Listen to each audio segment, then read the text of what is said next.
అంతా వదిలేయాలి. సిద్ధంగా ఉన్నావా?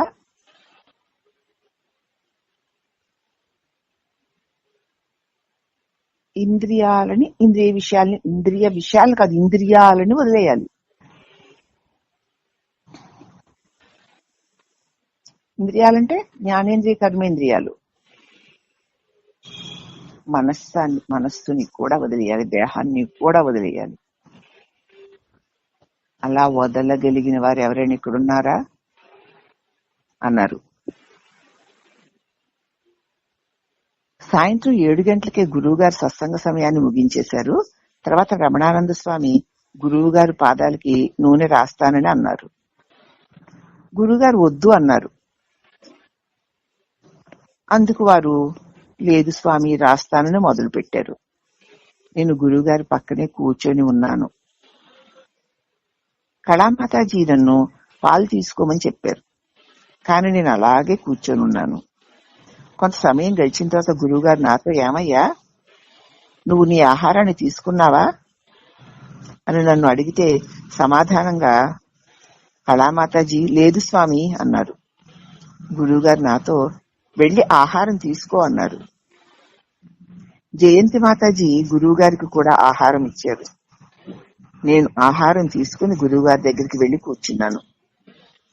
అప్పుడు గురువు గారు నా పక్కనే ఉన్న రమణానంద స్వామితో,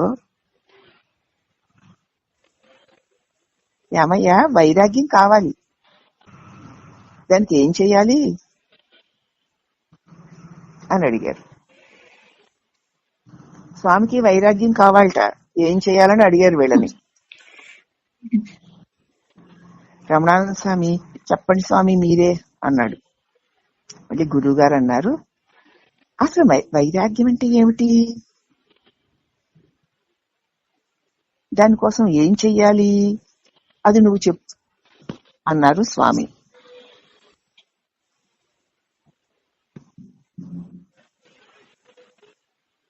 అప్పుడు రమణానంద స్వామి అన్నారు, మీరే అని ఏదో చెప్పడానికి ప్రయత్నించగా మళ్లీ గురువుగారు అదే ప్రశ్న వేసి, మీరేమో చదువుకున్న వాళ్ళయ్యా, ఏమో ఎంఏ అది ఇది ఏదో చేశారు, ఈయనేమో ఏమీ చదువుకోలేదు అంటారు అని నా వైపు చూపుతూ, అదే మీ ఇద్దరికి తేడా. మీరేమో ఎంఏనో ఏవేవో చదివాను అంటున్నారు రమణానంద స్వామిని. ఈయనున్నాడే ఈ చైతన్య, ఈయనేం చదువుకోలేదు. ఇది మీ ఇద్దరికి తేడా. మీరు బాగా చదువుకున్నారు, ఈయనేమీ చదువుకోలేదు. అప్పుడు రమణానంద స్వామి అన్నారు, ఇవి భౌతిక చదువులు కదా స్వామి, మీకన్నా మాకేం తెలుసు గనక అన్నారు. ఇప్పుడు గురువు గారు, సరే మీరు చెప్పడం లేదు, వెళ్ళి ఆలోచించుకుని రండి, నేను రేపు మిమ్మల్ని కలుస్తాను అని రమణానంద స్వామితో, నన్ను కలుస్తానని నాతోటి చెప్పారు. వైరాగ్యం అంటే ఏమిటో, దానికోసం ఏం చేయాలో చెప్పమన్నాను, మీరు ఇప్పుడు నాకేమీ చెప్పట్లేదు, సరే వెళ్ళి ఆలోచించుకుని రేపు రండి, అప్పుడు నేను మిమ్మల్ని కలుస్తాను అన్నారు స్వామి. ఫిబ్రవరి 25, 2019 సాయంత్రం 4:15 గురువు గారు నేను కలిసి మళ్లీ వారి గదికి వెళ్ళాం. అక్కడ అంతకు ముందులాగానే మా స్థానాల్లో మేము కూర్చున్నాం. వైరాగ్యం గురించి నిన్న గురువు గారు అడిగిన విధానాన్ని నేను రాసుకున్న నోట్స్ తీసుకువెళ్లి అందులో భగవాన్ చెప్పిన 2 సందర్భాన్ని చెప్పాను. అది విని గురువు గారు దీన్ని గురించి మాట్లాడదాం అని మౌనంగా కొంతసేపు ధ్యానంలో ఉన్నారు. తర్వాత వారు ఇలా ఉపదేశించారు, 2 లేవు, ఇక్కడ ఉన్నది ఒక్కటే, అంతకు ముందు ఉన్నది అదే, ఇప్పుడు ఉన్నది అదే. విశ్వజనీనంగా ఉన్నటువంటి శక్తి ఒకే ఒక్కటి. మనం దానిని అనుభూతి చెందాలి, అదే వైరాగ్యం. ఉన్నది ఒకే ఒక్క అనంతమైన శక్తి, అది విశ్వజనీనమైన శక్తి. అక్కడ రెండోది లేనే లేదు. మనం దానిని అనుభూతి చెందవలసి ఉన్నది. దానికంటే మనం వేరుగా ఉన్నామన్న భ్రమలో కదా ఉన్నాం. కానీ ఏది నేను అనుకుంటున్నానో దాని నిండా కూడా ఆ మహాశక్తినే నిండి ఉంది. ఆ ఉన్న ఆ విశ్వజనీయమైన అద్భుతమైన ఆ శక్తిని మనం అనుభూతి చెందాలి.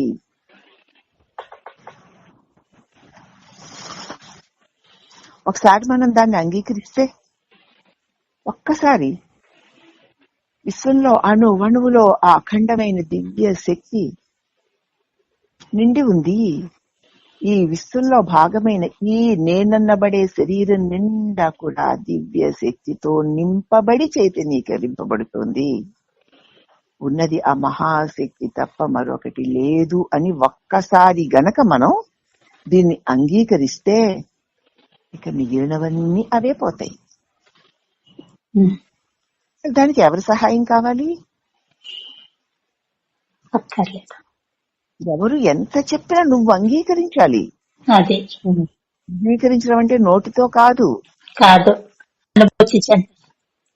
ఉన్నది అదే, నేనంటూ ప్రత్యేకంగా ఏమీ లేదు అన్న స్థితిలో కుదురుకోవాలి. దానికి ఎవరి సహాయం కావాలి?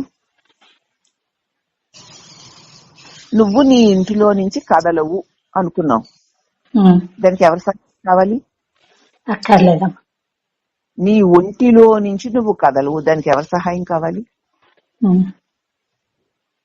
నువ్వు నీ ఇంటిలో నుంచి కదలాలంటే ఇంద్రియాల దేహం సహాయం కావాలి. నీ మనసులో నీ శరీరంలోంచి కదలాలంటే మనసు యొక్క సహాయం కావాలి. బయట పరిస్థితుల సహాయం కావాలి. కానీ నీ ఇంటిలో నువ్వు ఉండడానికి, నీ ఒంటిలో నువ్వు ఉండడానికి నీకు ఎవరి సహాయం కావాలి? నీ ఒంటిలో ఉన్నదే, నీ ఇంటిలో ఉన్నది, నీ ఇంటిలో ఉన్నదే నీ ఊరిలో ఉన్నది, నీ ఊరిలో ఉన్నదే విశ్వమంతా ఉన్నది అని గుర్తించి ఉండడమే. దానికి ఎవరి సహాయం అక్కర్లా, ఏ సాధనలు చెయ్యక్కర్లా. ఎంతో పనేమిటి నీకు? పోని దానివల్ల ఒరిగిందేమిటి? అప్పుడు కూడా ఆ శక్తి ఉండడం వల్లే కదా. అదమ్మా, ఆ శక్తిని మర్చిపోతే దేహాన్ని పట్టుకుని దానిలో కదులుతున్న వ్యవహారాల్లో పడిపోతాం. అదే మోహాన్ని కలిగిస్తుంది, అదే బంధాన్ని కలిగిస్తుంది. దాన్ని పట్టుకు తిరుగుతూ ఉంటాం. అర్థమవుతుందా? అవుతుందమ్మా.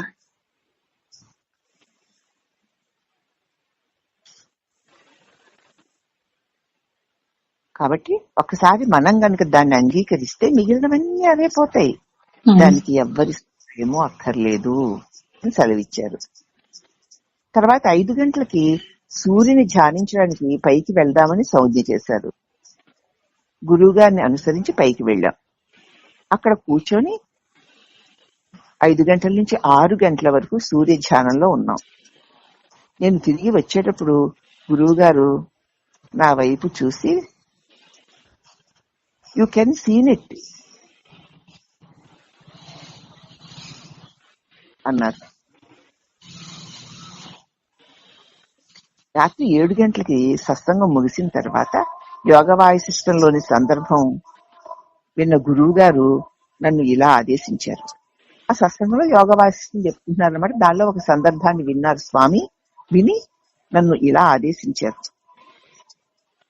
ఏమయ్యా, వాసనాక్షయం అవ్వాలట, కాబట్టి నువ్వు బయలుదేరిపోయి ఆ వాసనలంటే ఏమిటో ఎక్కడున్నాయి చూడు అన్నారు.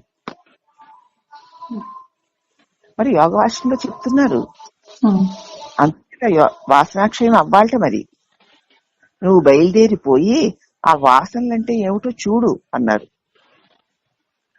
ఇక్కడ గురువు గారు మన వాసనలు ఏమిటో గమనించి వాటిని తొలగించుకుని ఆత్మజ్ఞానాన్ని పొందాలని ఆదేశించడమే కాకుండా వారి అతీత స్థితిని మరొకసారి తెలియజేస్తున్నారు. ఇక్కడ వెళ్ళి వాసనాక్షయం అవ్వాలటయ్యా, కాబట్టి వెళ్ళి నువ్వు బయలుదేరి వెళ్ళి ఆ వాసనలు ఏమిటో ఎక్కడున్నాయో ఎలా ఉన్నాయో చూడు మరి అన్నారు. అంటే ఎక్కడికైనా వెళ్ళి అక్కడెక్కడో కనపడితే తెచ్చుకుందాం తెమ్మనా? కాదుగా, లోపల. ఇక్కడ గురువు గారు మన వాసనలు ఏమిటో మనం గమనించుకుని వాటిని తొలగించుకుని ఆత్మజ్ఞానాన్ని పొందాలని ఆదేశించడమే కాకుండా వారి అతీత స్థితిని మరొకసారి మనకి తెలియజేస్తున్నారు. గురువు గారు వాసనలు క్షయమైన ఆనంద స్థితిలో ఉన్నప్పుడు ఆయనకి వాసన క్షయం చేసుకోవాలి అంటే ఎక్కడ కనపడడం లేదు. మరి అది వాసనలు క్షయమైపోయిన ఆనంద స్థితిలో ఉన్నారు కనుక ఆ వాసనలు ఏమిటో మరి నాకేమీ కనిపించదు, నీకు ఏమన్నా ఉన్నాయేమో నువ్వు వెతుక్కో అన్నారు. అది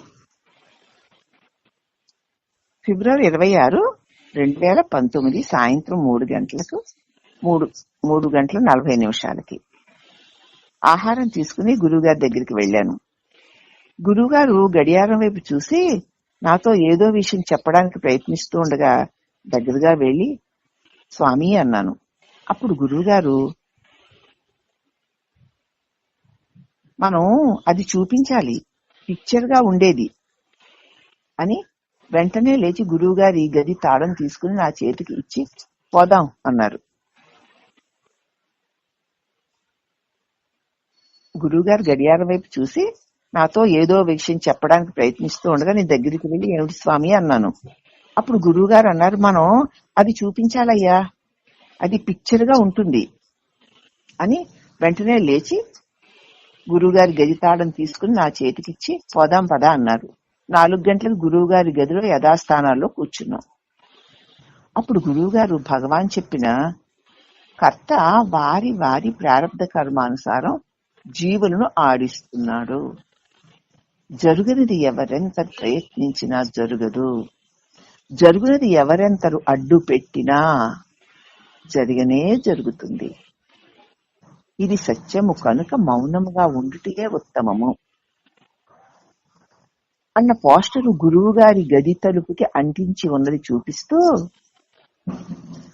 నిన్న నోట్బుక్ లో చెప్పిన విషయానికి ఇది సరిపోతుందా కాదా అన్నారు. అది చూడాలి, పిక్చర్ చూడాలంటే అది ఆయన గది తలుపుకి అంటించి ఉందన్నమాట ఈ సందేశం, దాన్ని చూడాలి అన్నారు. నేను నోట్బుక్ లో చెప్పిన విషయానికి ఇది సరిపోతుంది కదా అన్నారు.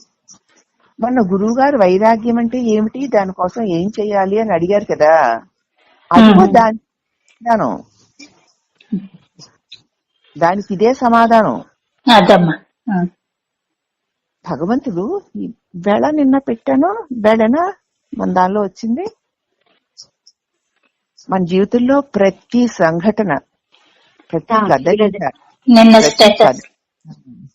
ప్రతి కదలిక, ప్రతి అడుగు ముందే నిర్ణయించబడి ఉంది, అలాగే జరుగుతుంది. దానినే దైవ ఇచ్ఛ అంటారు.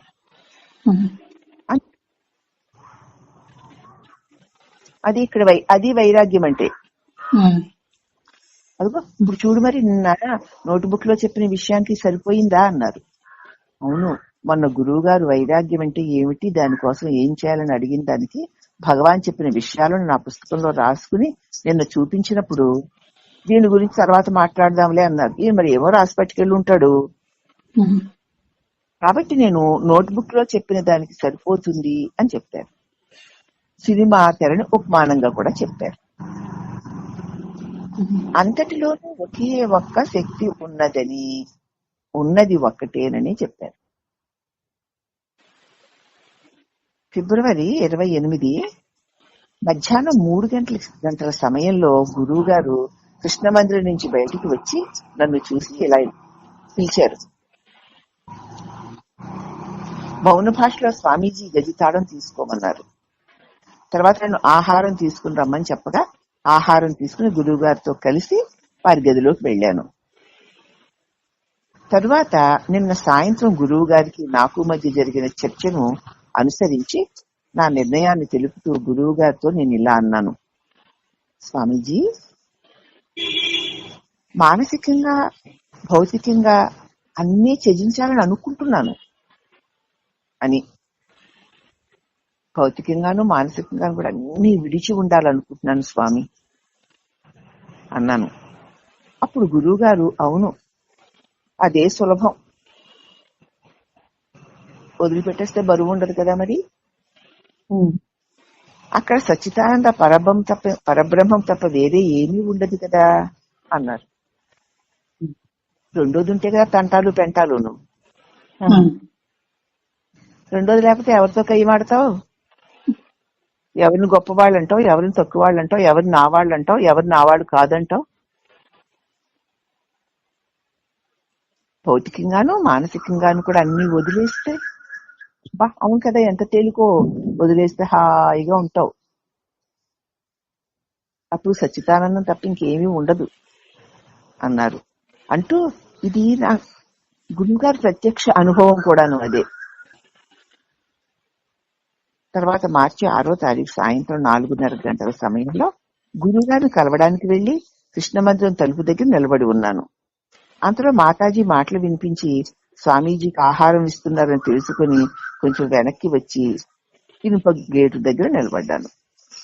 గురువుగారు ఆహారం తీసుకున్న వెంటనే నన్ను చూడకపోయినా నా కోసం హడావిడిగా బయలుదేరి రావడం చూసి వైజయంతి మాతాజీ, ఏమిటి స్వామి, ఎవరు కావాలి మీకు అని అడిగింది.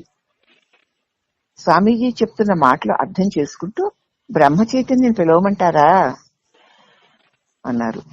కళామాతాజీ లోపల నుంచి బయట వైపుకి వస్తూ గేటు ఎదురుగా ఉన్న నన్ను చూసి, ఇదిగో ఇక్కడే ఉన్నాడాయన, ఆయన ఇక్కడే తిరుగుతూ ఉంటాడు, ఆయన చూస్తే చాలు ఈయన ఇంకా ఆగడు అని నాతో కాస్త నడిపించు, ఏమైనా మాట్లాడించవచ్చు కదా అన్నారు. కాస్త స్వామిని నడిపించవచ్చు కదా, కాస్త ఏదైనా మాట్లాడించవచ్చు కదా, ఎక్కడికి కదలకుండా అలా ఉంటాడు, మాట్లాడడు, నిన్ను చూస్తేనే కదులుతాడు, మాట్లాడతాడు, కాబట్టి కాస్త నడిపించవచ్చు కదా, కాస్త మాట్లాడించవచ్చు కదా అన్నారు. గురువుగారు నా వైపు చూసి లోపలికి రా అని సౌజ్ఞ చేశారు. తర్వాత గురువుగారు కృష్ణ మందిరంలో నడిచారు. నేను వారిని అనుసరించాను. నేనేమీ మాట్లాడను లేదు, ఏమీ చెప్పను లేదు. సాయంత్రం 6 గంటలకు పూజ తర్వాత సత్సంగ సమయంలో గురువుగారు అందరి చేత ధ్యానం చేయించారు. ఆ రోజు గురువుగారు ఆ సమయంలో పూర్తి మౌనం వహించి ధ్యాన సాధన ముగింపు కూడా మౌన సౌజ్ఞతోటే చేశారు. తర్వాత నేను ఆహారం తీసుకోమని సౌజ్ఞ చేయగా నేను ఆహారం తీసుకుని గురువు గారికి నమస్కరించి నా గదికి వెళ్ళిపోయాను. మళ్ళీ మార్చి 12వ తారీఖు సాయంత్రం సత్సంగంలో గురువు గారి ఎదురుగా రమణానంద స్వామి కూర్చున్నారు. గురువు గారి ఆసనానికి ఎడం వైపున నేను కూర్చున్నాను. కుడివైపు కళామాతాజీ, వైజయంతి మాతాజీ కూర్చున్నారు. ఇప్పుడు గురువుగారు నవ్వుతూ, మీ పరిశోధకులు ఎవరు ఇక్కడ తెలిసిందా అని అడిగారు. మీ సైంటిస్టు పరిశోధకులు ఎవరు ఇక్కడ మీకు తెలిసిందా అని అడిగారు. అప్పుడు రమణానంద స్వామి, మీరే సైంటిస్టు అన్నారు. అప్పుడు గురువుగారు నవ్వుతూ, నేనే సైంటిస్టా అని నా వైపు చూసి, నీ సమాధానం ఏమిటి అన్నారు. నేను, ఎవరికి వారే సైంటిస్టులు కదా స్వామి, ఎవరిని వారే కదా పరిశోధించుకోవాలి అన్నాను.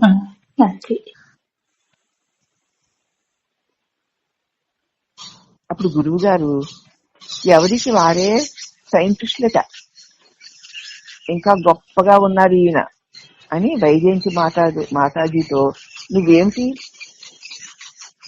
నువ్వు దేనికి సైంటిస్టువి అన్నారు. ఇప్పుడు వైజయంతి మాత, నేనేమి పరిశోధన చేస్తున్నానా ఏమిటి, ఆత్మ పరిశోధన ఒక్కటే చేస్తున్నాను అందావిడ. అప్పుడు గురువు గారు కళామాతని, మీరేమిటండి అని అడిగారు. ఇప్పుడు కళామాత, నేనా ఆత్మ విచారణ చేస్తున్నాను స్వామి అంది.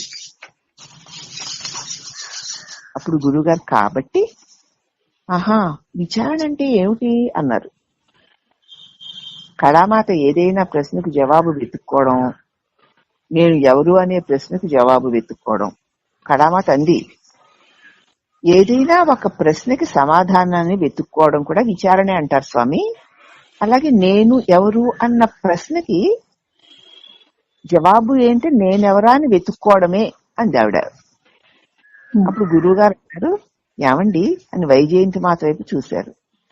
ఇప్పుడు వైజయంతి మాత అన్నారు, నేనా, నేనుగారు అంటే ఏమిటి, నేనుగారు ఎక్కడ ఉన్నారా అని వారిని విచారణ చేస్తున్నాను అన్నారు ఆవిడ. అప్పుడు గురువుగారు మీరండి అని నన్ను అడిగారు. అప్పుడు నేను భగవాన్ సమాధానమైతే మనసును తనయందే ఉంచుకొనుట విచారణ అని భగవాన్ చెప్పారు అన్నాను నేను. ఇప్పుడు గురువు గారు భగవాన్ ఏమి చెప్పారో అది చెప్పారండి, నేను మీరేం చెప్తున్నారు అంటున్నాను అని. ఏమండి మీరేమిటి అని రమణానంద స్వామిని అడిగారు. రమణానంద స్వామి నేనెవరు అని విచారణ చేస్తున్నాను స్వామి అన్నారు. అప్పుడు గురువు గారు మౌనంగా ఉన్నారు చాలాసేపు. వైజయంతి మాత గారు అన్నారు, స్వామి ఇంతకీ విచారణ అంటే ఏమిటిట అని అడిగింది. ఇప్పుడు గురువు గారు అవును అంటే ఏమిటి అన్నారు. అప్పుడు వైజయంతి మాత కాదు స్వామి, మేము అనుకునేది సరైందా కాదా అని మీరే కదా మాకు చెప్పాలి అంది. ఇప్పుడు గురువు గారు అలాగా ఏమండి అని కళామాత వైపు చూశారు. కళామాత అవును స్వామి చెప్పాలి, మేము చేసేది సరైందేనా కాదా అని. అంటే గురువుగారు అన్నారు, కాబట్టి మీకు పరిశోధన అంటే ఏమిటో తెలియలేదు, నేను చెప్తే అట్లా తెలుస్తుందమ్మా, మీరు పరిశోధించుకోవాలి గాని అంటే అసలు పరిశోధన అంటే ఏంటో మీకు తెలియలేదన్నమాట. ఇప్పుడు వైజయంతి మాత అన్నారు, పరిశోధన అంటే విచారణ అని చెప్పాం కదా స్వామి. ఇప్పుడు కళామాత అంది, నేను చేస్తున్నాను విచారణ అనేది చేస్తున్నాను స్వామి అంది. అప్పుడు గురువు గారు కానీ ఏమిటా విచారణ అన్నారు. అప్పుడు కళామాత అంది, అంత త్వరగా ఎలా తెలిసిపోతుంది స్వామి, చేస్తూ చేస్తూ ఉంటే కదా తెలుస్తుంది అన్నారు. అప్పుడు గురువు గారు నేను అంటున్నారు, నేనుగారు అంటే ఏమిటి అని విచారణ చేస్తున్నారా అని. మీరేమిటండి రమణానంద స్వామి వైపు చూశారు. ఇప్పుడు రమణానంద స్వామి ప్రతి ఆలోచన ఎక్కడి నుంచి వస్తుంది అని ప్రశ్న వేసుకుంటూ నా నుంచే వస్తుంది, నేనంటే ఏమిటి అని విచారణ చేస్తున్నాను స్వామి అన్నారు. అప్పుడు గురువుగారు మీరేమిటండి అని నన్ను అడిగారు. అప్పుడు నేను ఒకే విషయం మీద నిరంతరం చింతన అన్నారు. అప్పుడు గురువుగారు నా మాట అందుకుంటూ విచారణ అంటే ఇంతేనా అన్నారు. అప్పుడు నేను అవును స్వామి, ఇది తప్ప వేరేది ఉండకూడదు కదా అన్నాను. గురువుగారు అన్నారు, ఏమండి అంతేనా, ఆయన చెప్పేది సరిగ్గా ఉందా అని వైజయంతి మాత వైపు చూశారు. వైజయంతి మాత అన్నారు, నాకేం తెలుసు, మీరు చెప్తే కదా తెలియడానికి అన్నారు. గురువుగారు నవ్వుతూ అన్నారు, కాబట్టి మీకేం తెలుసు అన్న మాట మీకు ఏమీ తెలియదు అని. మీరు ఏమిటి అని కళామాత మీరు నాకేం తెలుసు అన్నారు కదా, కాబట్టి మీకేం తెలుసు,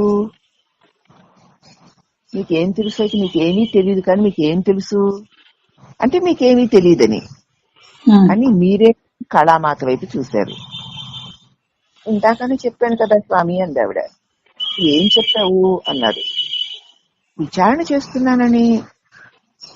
స్వామి అన్నారు, విచారణ చేస్తున్నానని చెప్తున్నారు, విచారణ అంటే ఏమిటి?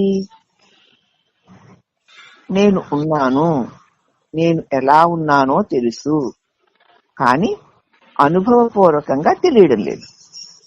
నేనున్నానని నాకు తెలుసు కానీ ఎలా ఉన్నానో అది నాకు అనుభవపూర్వకంగా తెలియడం లేదు.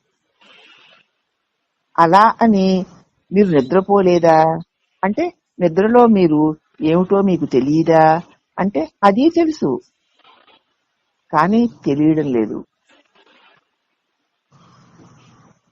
అది తెలుసు, నిద్రపోతున్నాను, మరి అక్కడ ఏమీ లేదని తెలుసు కానీ అసలు నేనేంటో నాకు తెలియడం లేదు అంది ఆవిడ. అర్థమవుతుందా? మీరు శ్రద్ధగా వింటున్నారా? వింటున్నామమ్మా, అవుతుంది.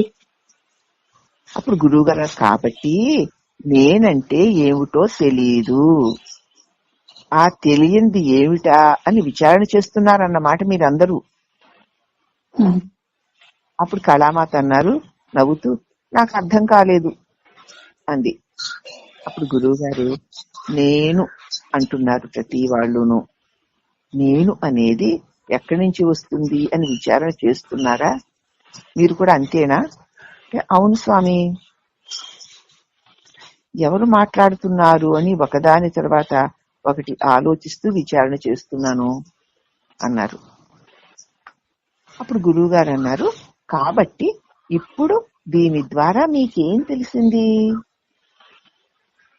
నేనుగారంటే ఏమిటో తెలియదు, పరిశోధన అంటే ఏమిటో తెలియదు, పరిశోధనలో ఏమి చెయ్యాలో తెలియదు. ఏమయ్యా అంతేనా అని నవ్వుతూ, రీసెర్చ్ అంటే తెలీదా అన్నారు. రీసెర్చ్ అంటే పరిశోధన కదా, అంటే ఇన్వెస్టిగేషనా? మరి అనే చెప్పాలి కదా స్వామి అంది ఆవిడ.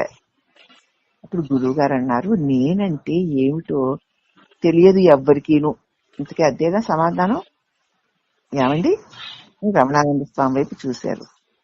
రమణానంద స్వామి అవును స్వామి. అప్పుడు గురువు గారు ఏమండి తెలియదా అని మళ్ళీ వైజయంతి మాత వైపు చూశారు.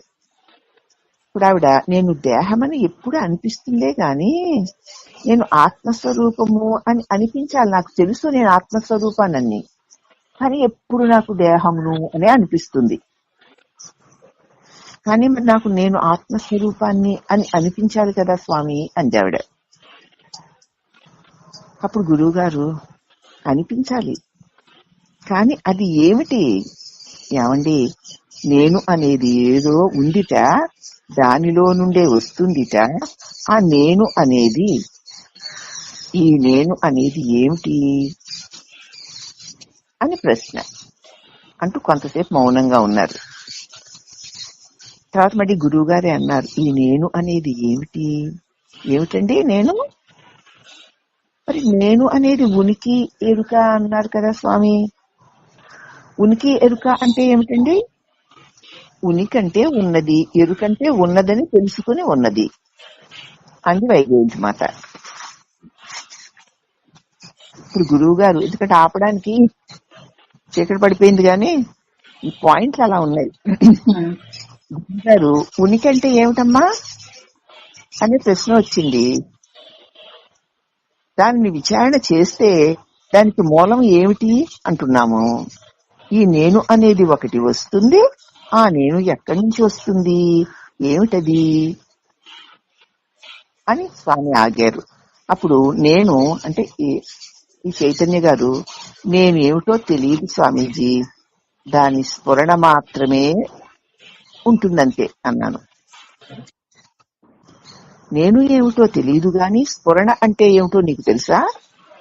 కాబట్టి నేను దగ్గరికి వచ్చినప్పుడు నేనంటే ఏమిటో, దాని స్ఫురణ అంటే ఏమిటో. ఏమండి, నేనంటే ఎక్కడి నుంచి వస్తోంది అన్నారు. అంటే రమణానంద స్వామి అన్నారు, అది అనుభవపూర్వకంగా తెలుసుకోవాలి స్వామి అన్నారు. తెలుసుకోవాలి. తెలుసుకోవడం అంటే ఏమిటో తెలుసా? తెలుసుకునే ప్రయత్నం చేయడమేమో కదా స్వామి అన్నారు ఆయన. ఇప్పుడు గురువు గారు అన్నారు, ఆ ప్రయత్నం అంటే ఏమిటి? ఎవరో చేస్తున్నారు కదా అండి. ఆ చేస్తున్నది ఎవరు? నేను అనే పరిస్థితి ఎక్కడి నుంచి వస్తుంది అనేది తెలియడం లేదు. నేను అనేది ఒకటి ఉంది, కానీ ఏమిటన్నది తెలియదు. నేను గురించిన పరిశోధనలో నేను దగ్గరికి వచ్చాము మనము. ఈ నేనుగారంటే ఏమిటో, ఎవరో అనే దగ్గరికి వచ్చాం. స్ఫురణ అనే పదం ఇక్కడ ఉపయోగించారు మళ్ళీను. అది అనిపిస్తుంది ఆ నేను అనేది. కానీ ఏమిటది? నేనంటే ఏమిటి? ఎక్కడి నుంచి వస్తుంది అంటే, ఇప్పుడు చైతన్య గారు స్ఫురణకి కేంద్రం ఉపాధేయం అని చెప్పారు కదా స్వామి. కేంద్రం అనే పదం మళ్ళీ ఉపయోగిస్తున్నారు. అదే హృదయం అంటున్నారు కదా స్వామి. హృదయము స్ఫురణ అంటున్నారు కదా. ఆ అంటున్నది ఎవరు? స్ఫురణ అంటే ఏమిటి అనే ప్రశ్న వచ్చింది. కానీ ఈ ప్రశ్న ఎవరికి ప్రశ్న అని మళ్ళీ కొంతసేపు ఆగారు. తర్వాత సరేలేండి, పొద్దున్నే లేస్తాము, సూర్యుడు ప్రకాశిస్తాడు, సూర్యుడు ప్రకాశిస్తున్నాడు బ్రహ్మాండంగా అనగా అప్పుడు వైజయంతి మాత నేను గ్యారంటీగా స్వయం ప్రకాశాన్ని అయి ఉన్నాను అంటే ఆవిడ. అదేనండి ఆ ప్రశ్న వేసేది ఎవరు? నేనే కదా స్వామి. అదే నేనుగారే. నేనుగారే అంటే ఎవరు? ఈ నేనుగారంటే ఏమిటో తెలుస్తుంది, దాని స్ఫురణ ఉంటుంది. కానీ ఏమిటది? ఈ పద్ధతి అందరికీ ఉండేదే, అందరికీ తెలుసు కానీ తెలియదు అన్నారు. తర్వాత మళ్ళీ స్వామి అన్నారు, ఆత్మ అంటే ఏమిటి, స్ఫురణ అంటే ఏమిటి, విచారణ ఏమిటి? ఈ విచారించాలంట. కానీ ఎవరు విచారణ చెయ్యాలి అంటే కళామాత అన్నారు, నేనే కదా అంది. నేనంటే ఏమిటి? ఇలాగే ఉంటుంది ఈ ప్రశ్న, ఈ సమాధానమును. తర్వాత రేపు ముగించుకుంటామమ్మా దాన్ని. ఇప్పుడు ఒక పావు గంట సేపు స్వామివారు కూర్చుని ఆయన వాడి చుట్టూ ఉన్నవాడని గురించి ప్రశ్నించి, ముందు జవాబు చెప్తుంటే మళ్ళీ ప్రశ్నించి, ఆ ప్రశ్నించిన దానికి మళ్ళీ ప్రశ్నించి, మళ్ళీ నేను దగ్గరికి వచ్చి నేనంటే స్ఫురణ అంటున్నారు. స్ఫురణ అంటే ఏమిటి, నేనంటే స్ఫురణ అనేవాడెవడు అని ఇంతవరకు వచ్చారు. ఇదంతా ఏదో ముందుకి వెనక్కి వెళుతున్నట్లే ఉంది. కానీ మనం మనకి మనంగా ఆలోచించి చూద్దాం. స్వామి ఏం చెప్తారని ఎదురు చూడడం ఎందుకు? మనం కూడా ఆ సమయంలో స్వామి చుట్టూ కూర్చున్నటువంటి వాళ్ళల్లో ఒకళ్ళమై ఉన్నాం కదా ఇప్పుడు. కాబట్టి ఈ ప్రశ్న నాదే, నాకే స్వామి వేశారు. నేనంటే ఏమిటి? ఇది విచారణ, ఇది పరిశీలన, ఇది ధ్యానమా, ఏకవస్తు చింతన, దాని స్ఫురణ అన్నారు. అది స్ఫురణ అంటే ఏమిటి అని మనం కూడా మనం ప్రశ్నించుకుందాం.